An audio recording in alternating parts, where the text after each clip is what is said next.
Okay, good.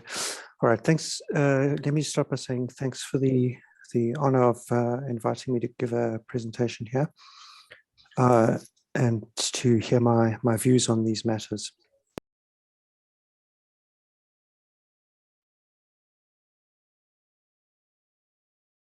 All right, so this is the contents of what I want to talk about. I'm not going to go through these contents in detail. It's just so that after the talk, if anyone wants a copy, they can see the structure of it. So what I want to do is first define what I'm talking about, which is data sovereignty. So I'm not talking about just personal data. I'm talking about government data. I'm talking about demographic data and also digital technologies. So sovereignty meaning independence in terms of not just software, not just data, but also hardware. I think we need to look at that. So I'm defining it as digital national independence from other actors or agencies, particularly from foreign control, access, interference, manipulation, or espionage. All right, so as probably most people in this talk know, the president had a presidential commission on 4IR about 2 years ago, which defined South Africa's 4IR strategy.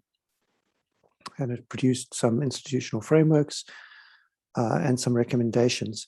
There were a couple of odds and ends that it didn't deal with in much detail, for more of which I've got a discussion paper available on academia.edu. In particular, the impact of cryptocurrencies on our economic independence and the impact of biotechnologies. But I don't want to talk about those right now. What I want to do is focus on the issue of colonization and ownership of our data and our economy. So a lot of talk is made of data being the new oil.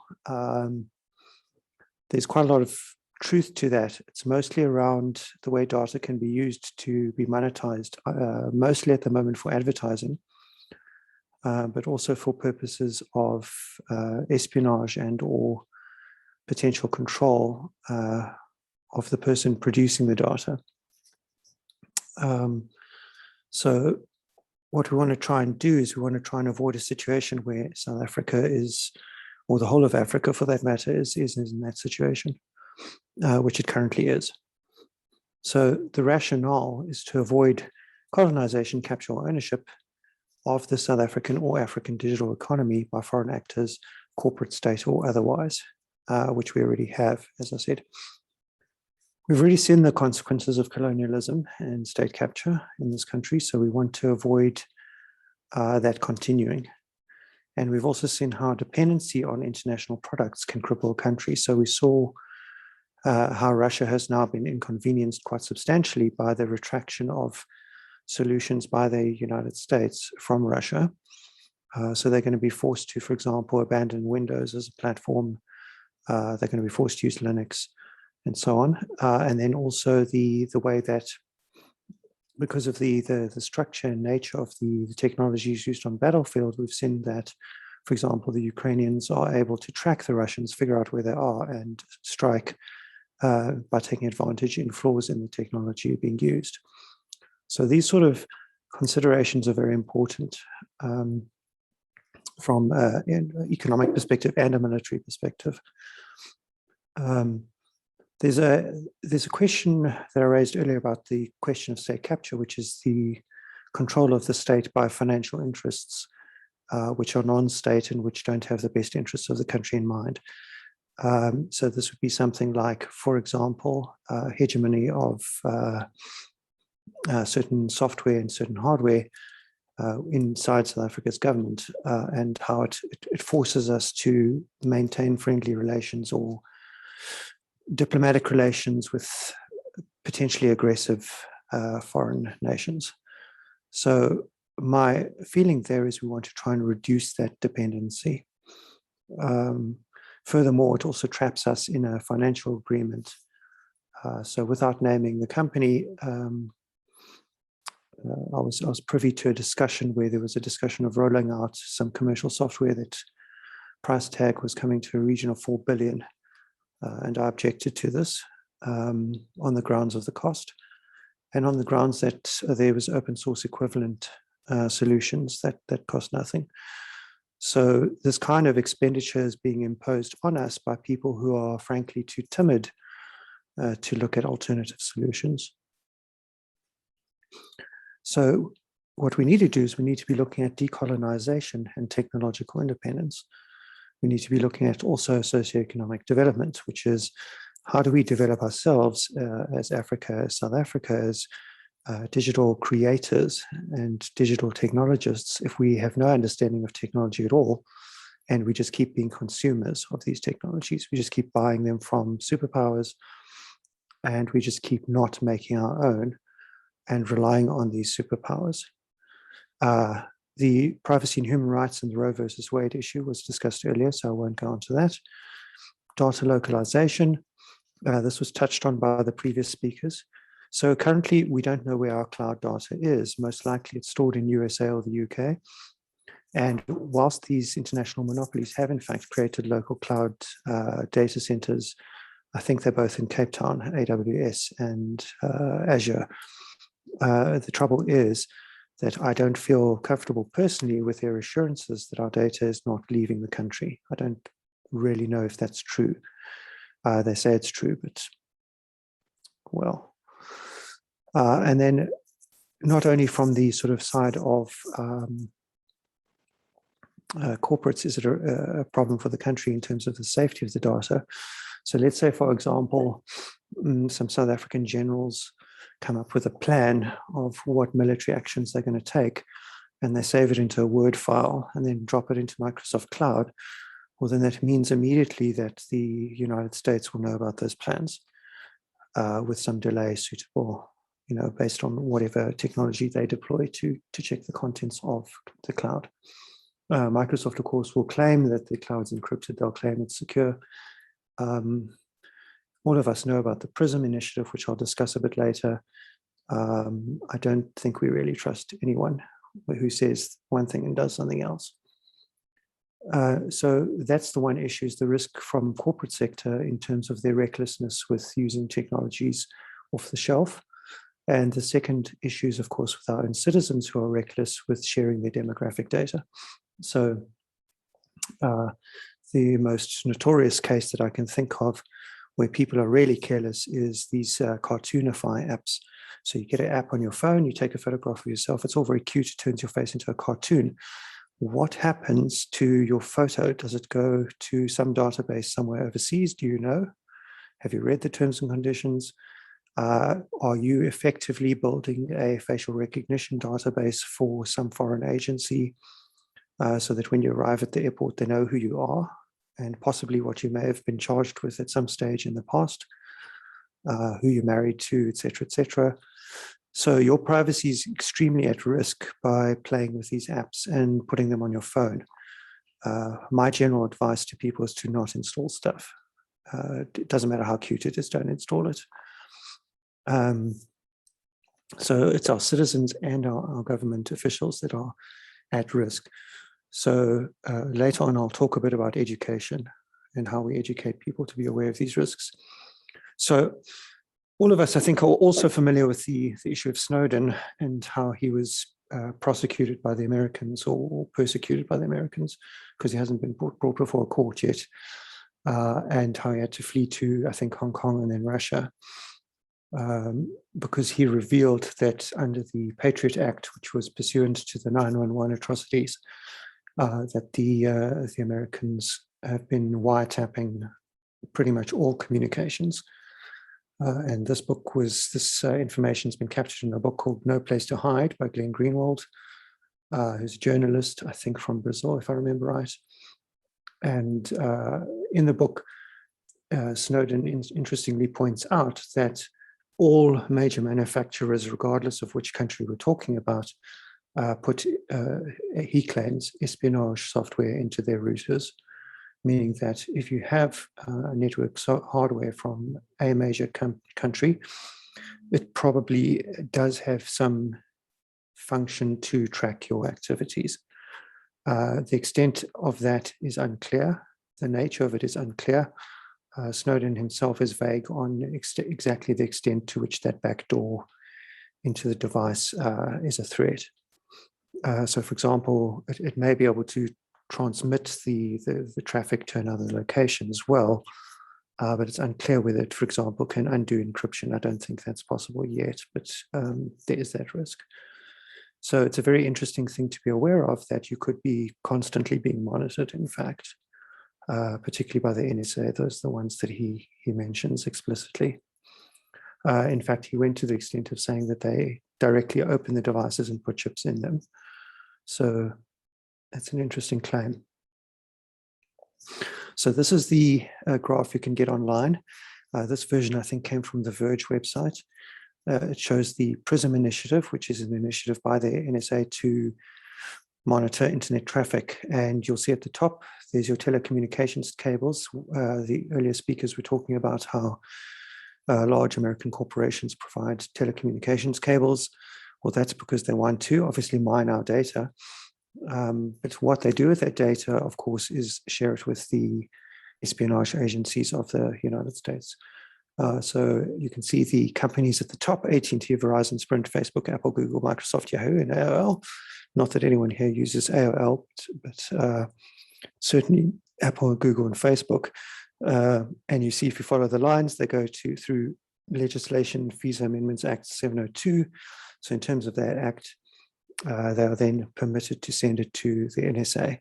And then under the NSA, you've got various projects, most saliently PRISM, which looks at the content to see if it represents a threat to America's national interests. In other words, is it representing a threat of violence or similar? So one can say that possibly this is justified in some way, but perhaps you don't want them knowing these things. So, you know, the fact that they stepped back Roe versus Wade in the States a few days ago shows us that democracy is never guaranteed, it's never assured. It has to be fought for continuously, and that, you know, anyone could apply autocratic policies at any stage, justified or not justified. This is a scan of a photocopy of a print that I found online, which shows the levels of security against PRISM of the various chat platforms. And you'll see that probably the most secure is Signal, I think followed by Viber and Telegram. So you can see by the size of the paragraph underneath. So in most of them, they can't see the message content, but they can see things like who you're talking to, what computer you used, when did you send it, who you're friends with, that kind of thing. So you need to relook what chat applications you use and decide if you want the NSA monitoring you. This is another piece of software called Paladin. It's a Linux distribution with compromised tools on it. It's sold and used, and it's used by the US military, as I understand it, to commit acts of espionage against devices online. This is from the instruction manual that I managed to find, but you can actually get the software. It's obviously expensive. Then over here, we've got the question of data sovereignty.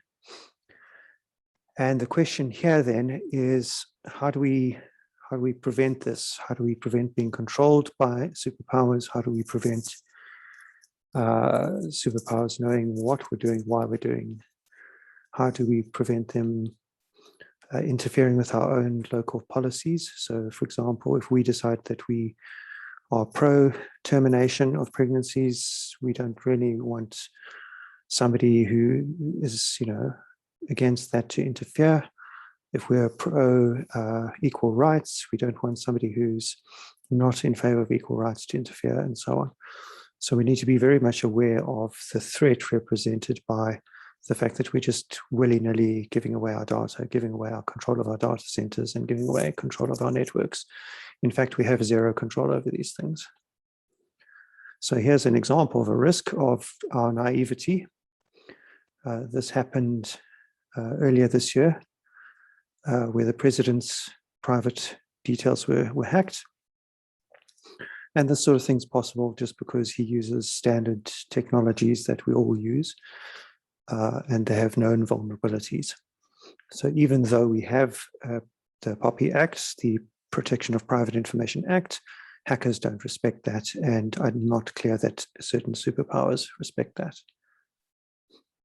So just to give you a simple example of this kind of breach, there's a website called Pastebin. It keeps track of pieces of text that programmers like to store publicly, so they can share bits of code with each other. But it's also used heavily by hackers to store data that they've compromised in plain text format. So for example, there is our parliament, and the blurred section there is their phone numbers and email addresses, their private cell phone numbers and private email addresses. And this was found on Pastebin. So you can see that unless we educate not only our senior politicians, but our citizens and our CIOs, frankly, as to the risks that they're imposing on citizens, which are tantamount to POPI violations, we're in trouble. We're in big trouble. So this example in the background, this is Honorable Minister Sisulu's Facebook page. Now, in order to certify her as Facebook and confirm that she is who she says she is, and that's her official page, she would have had to give her phone number to Facebook and held up a picture of her holding her ID document and so on to get confirmed. Now, that means that Facebook has a copy of her ID document and knows her phone number, which is not great if Facebook's compromised. And the same would apply to any of our other politicians who are careless about using Twitter, like a certain former American president. If we look up then at what we need to head towards and our industrial policy in terms of modernization for IR and moving away from just being exploitable people that dig minerals out the ground, we need to be looking at modernizing like South Korea. So I would say we need to emulate South Korea and probably China in terms of how they have managed to lift their people out of poverty by modernization and by digitization. So in order to become a producer of technologies rather than a consumer, we need to also look at education again, particularly higher education, and push more people into digital technology areas. And the skill sets are in the country. We do have a lot of very competent people in the country who do these various technologies. But I think we need to go back to basics to a certain extent. It's all very well to talk about robotics if we can't even have a consistent electricity supply. So we need to really pull out of second industrial revolution before we worry about fourth. And to do that, we need to start looking at how do we get independent of the parasitic commercial solutions that suck money out of Africa. Which technologies, in other words, will make us independent? In terms of the Continental Free Trade Agreement, I think part of that needs to be about how data flows inside the continent and what data can leave the continent. And what solutions are deployed at government level. So I would not be in favor, for example, of each country on the continent randomly selecting some commercial solution built in the United States, for example, and then deploying that at, with some sort of tax. I don't know if the tax is the right word. You probably want to say constant rental. It's a rental income stream. So you'll find that once you install a certain package developed overseas, what tends to happen is you have to keep paying for it.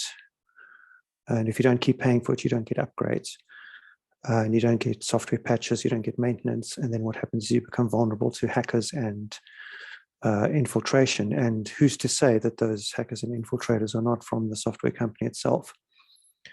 So I would say we need to be radically independent of those things. On the software front, that's something we can do. On the hardware front, it's a bit more difficult. We'll need to engage partnerships with friendly nations who have those skills. Second point, we need to make responsive legal and regulatory frameworks. One of the earlier speakers mentioned how slow law is and how slow it is to keep up. Yes, it's ridiculously slow. For example, there's this new problem of deep fakes. I don't know if everyone's seen this, but basically it's where you copy somebody's face and put it onto an actor's body and then make that person say things they wouldn't normally say. So you can potentially get politicians saying things that they didn't actually say, and people will believe it. So these sort of new technologies that are a great threat, in fact, a military threat. There was a case where there was a deep fake of Zelensky surrendering. Now, if that was believed, say 20 years ago, say this had happened 20 years ago, people would watch that video and believe it because they wouldn't know there was this deep fake thing. So we need laws that are fast and that meet challenges as they come up. We need very, very fast, responsive parliaments that are actually able to make decisions in the national interest of South Africa and the continent within minutes of a challenge coming out or a threat coming out. And we need Pan-African regulations to ensure that member states are not vulnerable. So in other words, there's this adage about the weakest link in a chain is the weakest link, right? So if you've got a particular state that surrenders completely to some first world nations digital solutions, you end up with a situation where that's a backdoor effectively into the continent. All right, so just some closing remarks, and I'm going to give some examples of threats that came up in the last week, just to show you how fast this moves.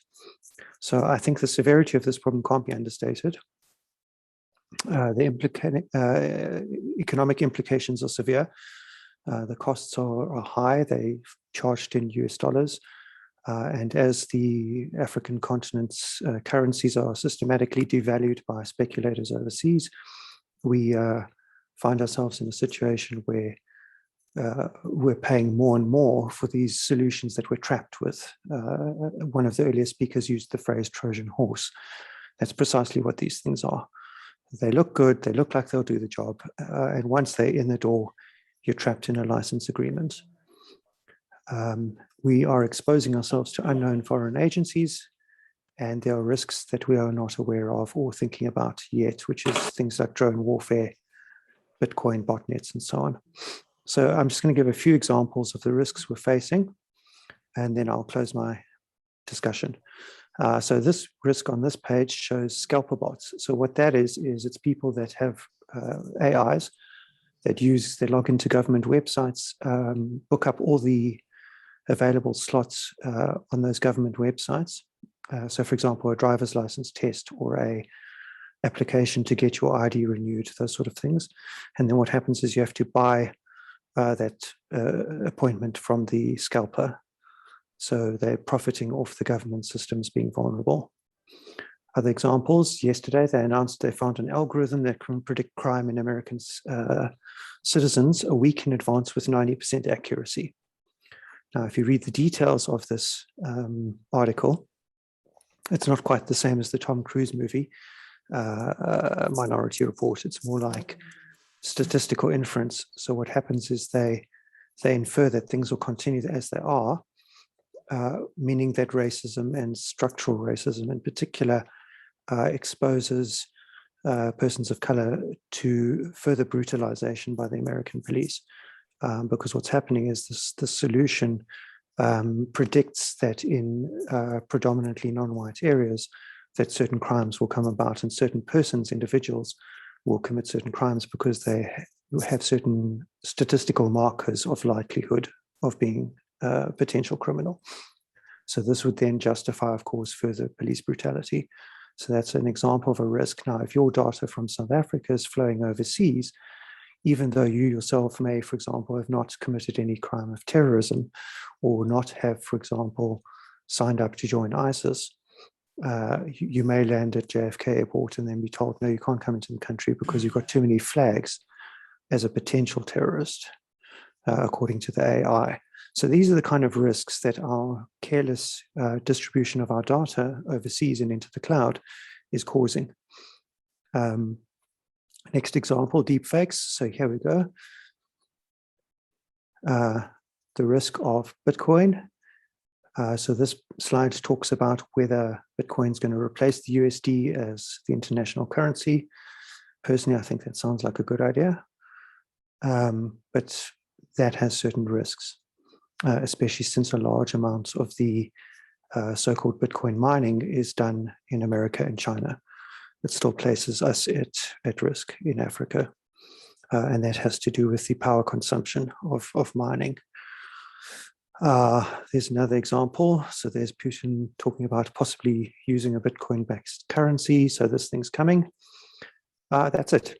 So those are the kind of things that I wanted to just highlight as the risks we're facing as a continent and as South Africa. And I think we need to take it extremely seriously. And part of the problem here is our legislators don't know enough about IT to actually be responsive to this stuff.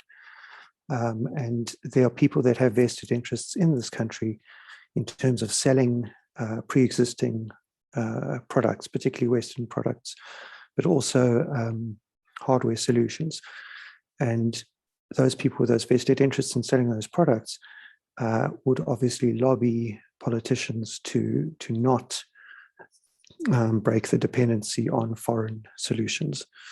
So we've got quite a battle ahead of us if we want to be independent of foreign solutions. Thank you. So one must be careful of salesmen. I found that a lot of IT salesmen will use scare tactics plus your ignorance to equal money. So what they'll do is they'll say to you, this is best practice, or the way you're doing it now is no longer best practice, or they'll say you'll have greater data security in the cloud or data system scalability in the cloud. Well, they'll give you some story. So you need to actually have somebody who understands what they're saying and what they're offering, compare it to what you're looking at doing. And then once you understand that difference, decide for yourself if what they're offering is in fact true and accurate and meets your needs, particularly your strategic needs, not just your technical needs.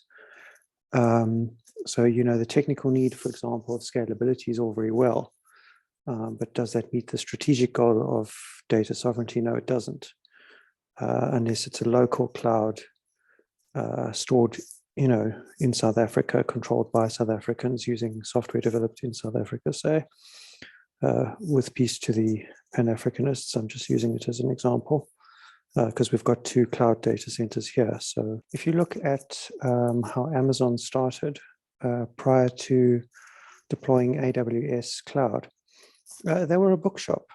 It was an online bookshop that started in the mid-90s, late 90s. And the reason they got into cloud and creating these big server farms was just because of the sheer demand on their bookstore. Their website couldn't cope with the demand on the bookstore, so they made bigger and bigger data centers. So they eventually discovered that actually their key expertise was data centers, not really selling books. So in fact, that's really how they got started with that. Microsoft, of course, it's just really doing what they usually do, which is copying things. And, if you look at other solutions like Dropbox, that's been around long before AWS, iCloud, since the iPhone came out, so all of these solutions were really just stopgaps to meet some other need that occurred. So I don't see that it's something we can't do ourselves. We have the expertise, we do have the knowledge, we do have professors of computer science in this country and elsewhere. It's not really an issue of we don't have the skills by far. So that's the one point I wanted to make. And then the other point I wanted to make is Prof's point about Nissan and Toyota. As I understand it, quite a lot of European brands now are just rebranded Nissans. They just put a different shell on it and a different badge on it. So, the fact that, one assumes that something out of Europe's ipso facto going to be better is not really true. And then the last point I wanted to make about, manufacture quality and so on. All of these very big solutions, AWS, Microsoft Azure, Facebook, and Google, every single one of them sits on top of Linux, which is an international project made by many different countries. It's not owned by any particular corporation. And all of these big American solutions providers actually sit on top of free and open source software. And what they've done is they've taken the parts that go into free and open source software, and they've cobbled together something, put a sticker on it and said, this is AWS or this is Azure.